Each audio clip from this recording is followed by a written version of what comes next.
We have here verse 24 of the 7th chapter of the Gospel of John.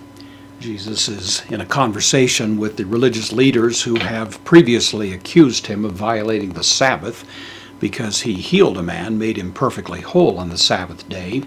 That apparently took place some months in the past, but it was still a point that they were remembering and resenting and seeking to find some fault with Jesus in that regard. Jesus, of course, points out to them that their allegation that he's violated the Sabbath is inconsistent with itself, because they will in fact circumcise a child on the 8th day, violating the Sabbath technically, but they do so in deference to the prior rule that had been put into place by the patriarchs earlier. And then Jesus sets up the contrast, saying, here I've done something that's vastly better than circumcision, which is only a kind of ceremonial healing of a person. I've actually made him completely and perfectly well.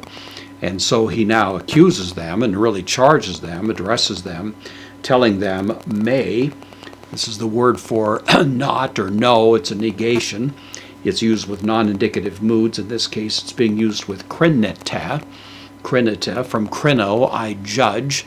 This is the second person plural, present active imperative. So it's not indicative, it's imperative. Thus, may is being used.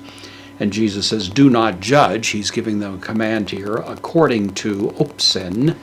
Kata with the accusative means according to, and that's what we have here. Opsin is an idea of an appearance, an external appearance of something, rather than seeing really to its heart.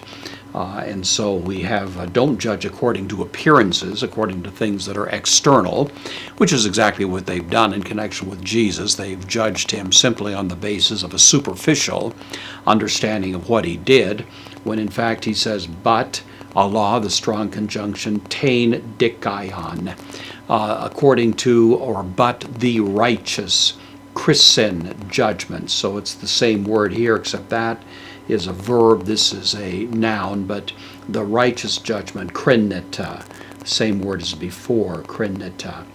And so he's telling them, don't judge according to external appearances, but judge according to the true reality of what's there, the righteous judgment. Apply that.